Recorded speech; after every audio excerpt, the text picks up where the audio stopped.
السلام عليكم ورحمة الله وبركاته. اليوم طبعا الكل منتظر القمة السودانية.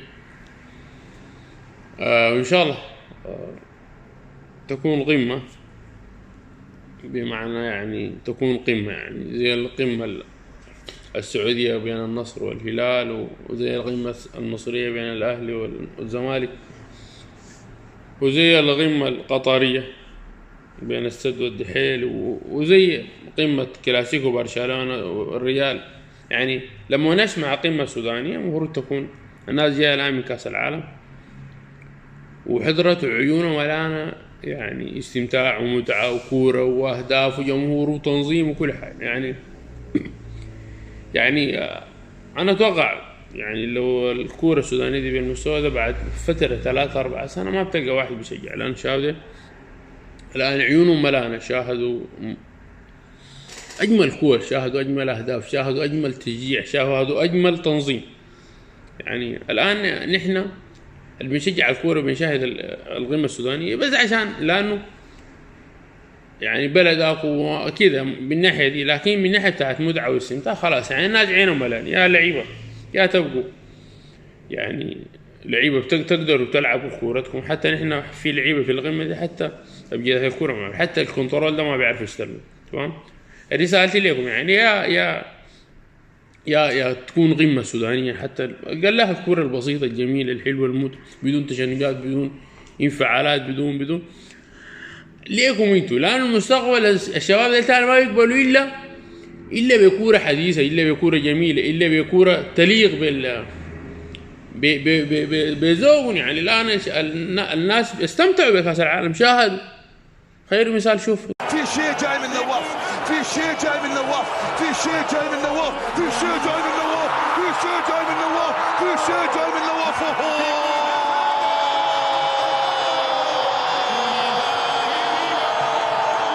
جنون جنون جنون الأخضر، جنون الأخضر، كبرياء الأخضر. إصرار ممتاز زي مبابي.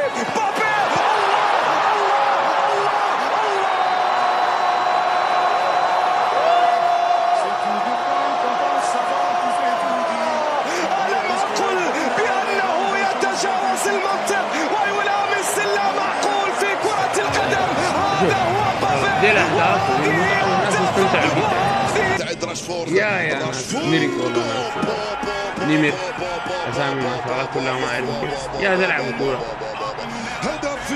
تليق بمستوى الشعب السوداني، بذوق الشعب السوداني. يا بعد شوية بتلقى نفسكم ما في زي كل الناس لأنه شافوا استمتعوا، شافوا الكورة، شافوا الأهداف، وما يقبلوا إلا بمستوى أقلها يعني شبيه بالكورة دي أو أقل منها شوية أو تنظيم. يعني يحسوا إنه والله لا القمة بدأت تتغير، القمة فيها ناس بيلعبوا كورة، فيها لمسات جميلة على الجماهير الطيبة. شفتوا جماهير العالم كانوا يشجعوا فيه. نحن لسه بعيدين كل البعد عن حاجات كثيرة، خلي السياسة والاقتصاد دي كلها نحن ما عندنا خلاص انتهت. بس قال لا الكورة في يدنا، الكورة يعني ما حاجة بنستوردها من برا، عم نلعب كورة. يا بتعرف كورة يا ما بتعرف، عشان ما يجيبوا للناس الدقيق والكلام. يا تلعب يا خلوها، شوف الناس اللي بيلعبوا كورة كيف مستمتعين. حتى يعني ما الكورة ما عندها علاقة لمصلحة المنتخب المكسيكي. السلام عليكم، لا تنسوا الاعجاب بالفيديو والاشتراك في القناة تشجيعا لنا لنستمر بنشر المزيد ان شاء الله. كانت عمر حامد وناجي الفاتح، كرة وصلت وتحولت مرت على الجهة اليسار لمصلحة الهلال، ملعوبة بينية ممتازة، هذه فرصة هلالية، هروب لياسر مزمل داخل منطقة الجزاء، هلالية تتحول، تسدد، جول!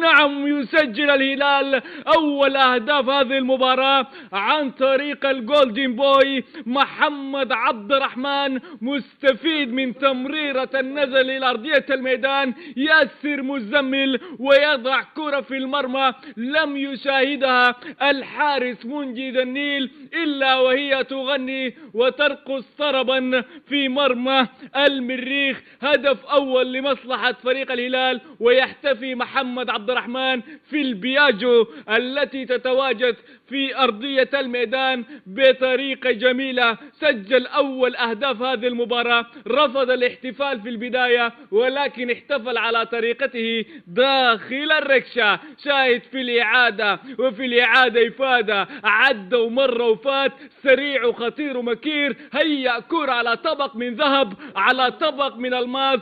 قال له سجل، قال له سدد، قال له جيب الجول ليسجل أول أهداف هذه المباراة محمد عبد الرحمن بطريقة جميلة، بطريقة فنانة. هدف أول إذا لمصلحة فريق الهلال في بداية شوط اللقاء الثاني. لاعبي المريخ، تتحول الكرة للتش، حاول المرور بمهارة، مرر لبكري المدينة يحاول الكرة داخل الصندوق للتسديدة.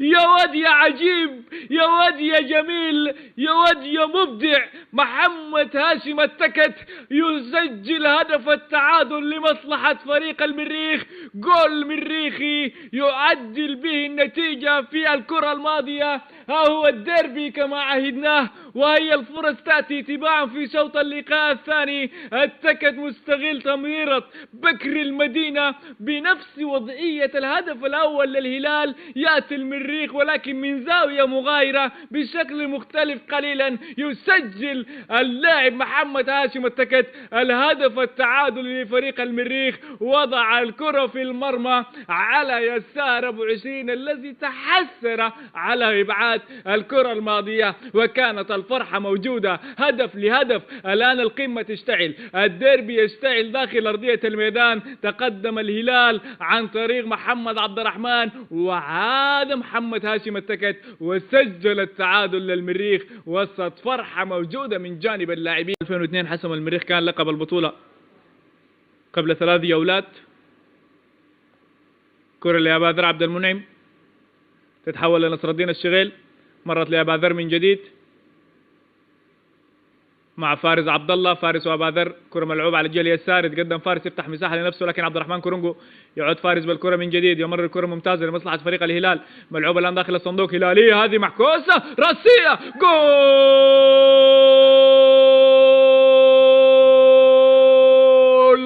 ثاني هلالي. ياسر مزمل يأتي براسية قوية لا تصد ولا ترد، مستغل مرور فارس وعرضية فارس عبد الله بالشكل المثالي، وضعها في المرمى براسية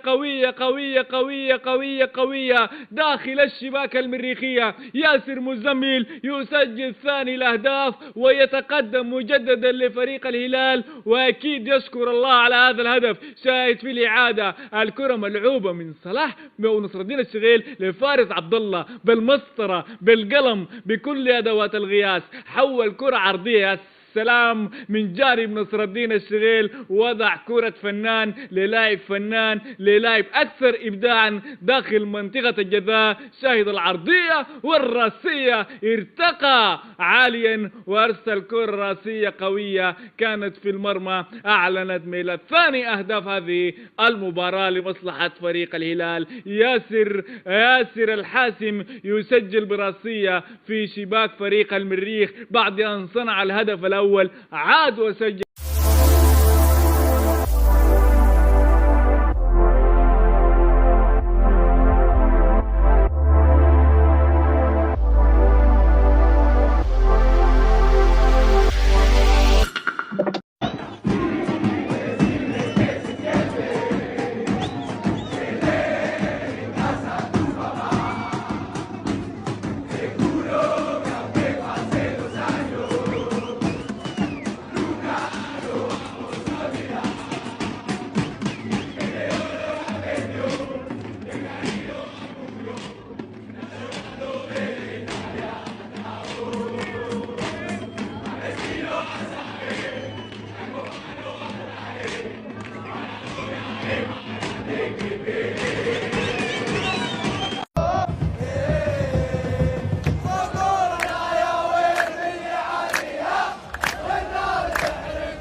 السلام عليكم.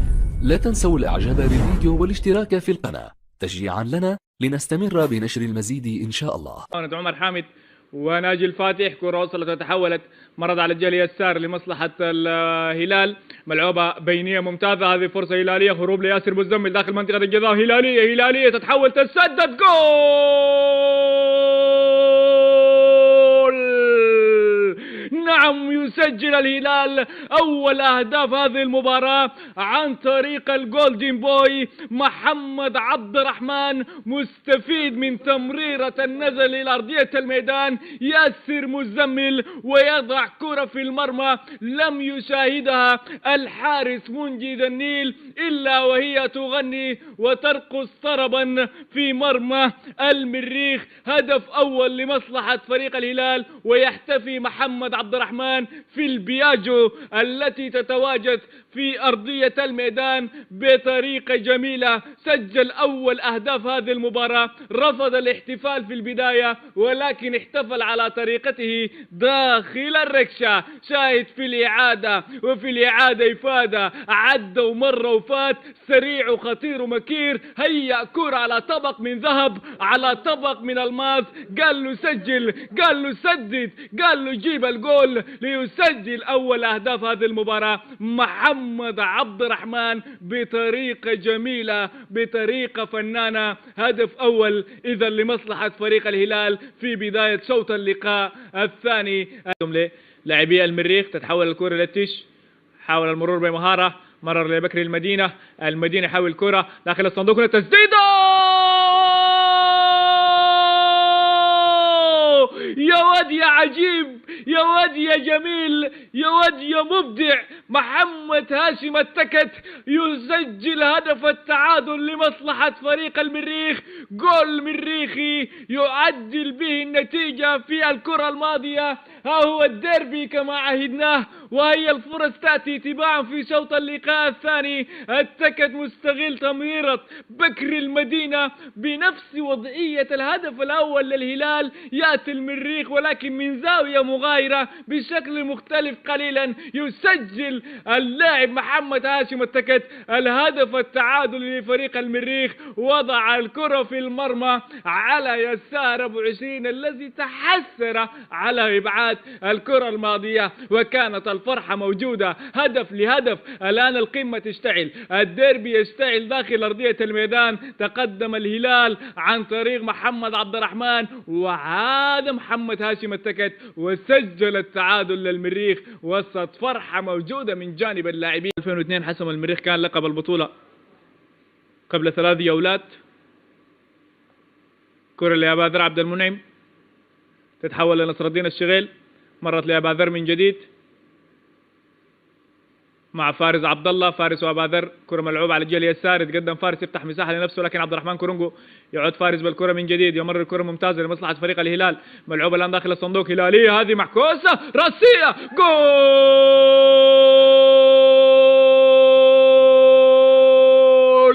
ثاني هلالي ياسر مزمل ياتي براسية قوية لا تصد ولا ترد، مستغل مرور فارس وعرضية فارس عبد الله بالشكل المثالي، وضعها في المرمى براسية قوية داخل الشباك المريخية. ياسر مزمل يسجل ثاني الأهداف ويتقدم مجددا لفريق الهلال، وأكيد يشكر الله على هذا الهدف. شاهد في الإعادة الكرة ملعوبة من صلاح ونصر الدين الشغيل لفارس عبد الله بالمسطرة بالقلم بكل أدوات القياس، حول كرة عرضية سلام من جانب نصر الدين الشغيل، وضع كرة فنان للاعب فنان للاعب أكثر إبداعا داخل منطقة الجزاء. شاهد العرضية والراسية، ارتقى عاليا وأرسل كرة راسية قوية كانت في المرمى، أعلنت ميلاد ثاني أهداف هذه المباراة لمصلحة فريق الهلال. ياسر الحاسم يسجل براسية في شباك فريق المريخ بعد أن صنع الهدف الأول، عاد وسجل.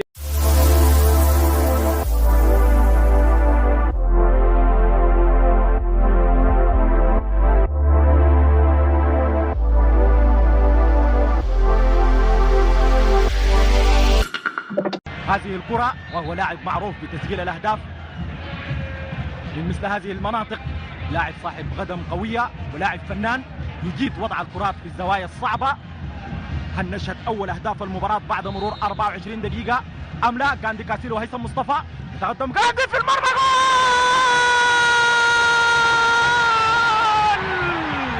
أول أهداف المباراة مريخي، أول أهداف المباراة مريخي. تساءلت هل ينجح غاندي كاسيلو؟ لم يتأخر عليه كثيرا، سدد بيسرى كرة خادعة على يمين المعز محجوب في زاوية صعبة جدا على المعز، ولجت الشباك الهلالية. أول أهداف المباراة وأول الأهداف المريخية.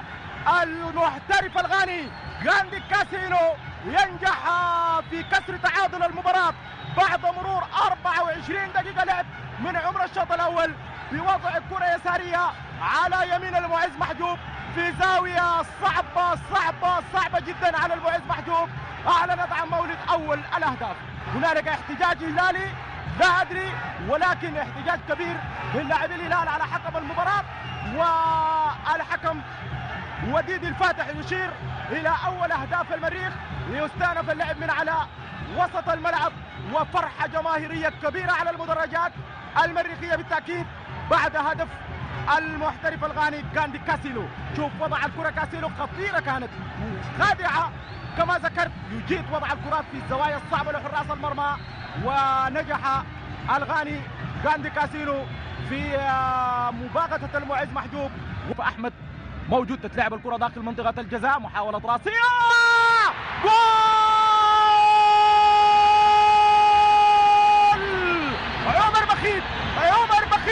عمر بخيت يخدع الجميع ويلعب كرة في المرمى مباشرة.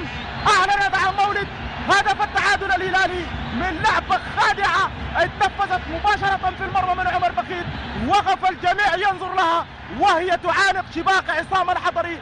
أعلنت عن مولد الهدف الهلالي التعادلي. إذن عمر بخيت يعود سريعا بعد مرور 7 دقائق فقط من هدف غاندي كاسيلو ويعيد المباراة إلى نقطة البداية، ولكن هذه المرة بالتعادل الإيجابي بهدف لكل. شوف كرة عمر بخيت مرت من الجميع، ولكن عصام الحضري وقف يتفرج عليها بعد أن لامست رأس الإيفواري سيرجي باسكال ولجت الشباك المريخية. هذه منطقة الجزاء مبعدة راسية، هيثم مصطفى، هيثم محاولة تمرير يخلص عمر بخيت، تعود عبد اللطيف سعيد، مساحة للتسديد وسدد كرة قوية، جول!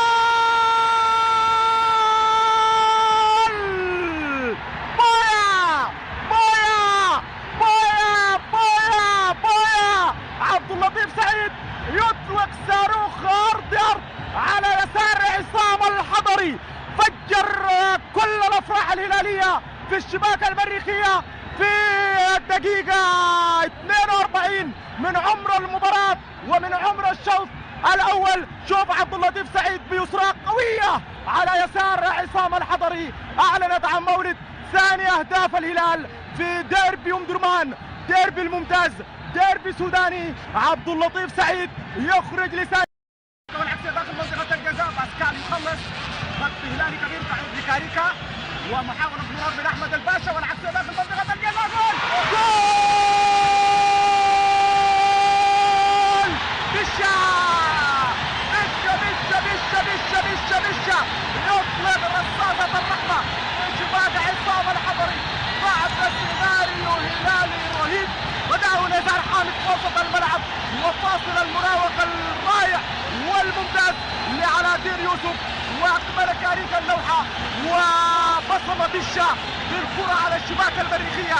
أعلن عن مولد ثالث الأهداف الهلالية في الشباك المريخية في سيناريو هلالي أكثر من رائع للهلالات وأكثر من محزن للمريخات في أمسية كروية سودانية ربما تكون للبعض حدث زنا وتكون للبعض الآخر بالتأكيد مفرحة وغاية الفرح، والهلال يعود من بعيد، والهلال يحول تأخره بهدف إلى فوز ب3 أهداف بعد مرور 8 دقائق من عمر المباراة في شوطها الثاني. ينجح محمد أحمد بشير بشا في إضافة الهدف الثالث في الهلال والهدف الرابع له. سيف بساوي يشارك بديل لبشا، تتلعب المخالفة المريخية داخل منطقة الجزاء، رأسية خطيرة وفرصة هدف في المرمى. جول المريخي الثاني عن طريق رمضان عجب من الكرة اللي اتلعبت من هيثم مصطفى في وسط الدفاع الهلالي. لحظة التبديل حصل الشهود الفعلي للدفاع الهلالي، ونجح رمضان عجب في مباغتة المعز محجوب بإحراز الثاني الأهداف المريخية. إذن المريخ يخلص الفارق. ثم الرأسية كانت من أوليفيه، وصلت لرمضان عجب الخالي من المراقبة، وضع الكرة في المرمى بكل سهولة. هدف مريخي ثاني. إذن المباراة ستكون على حر من الجمر. الأخ محمد فضل الله. المريخ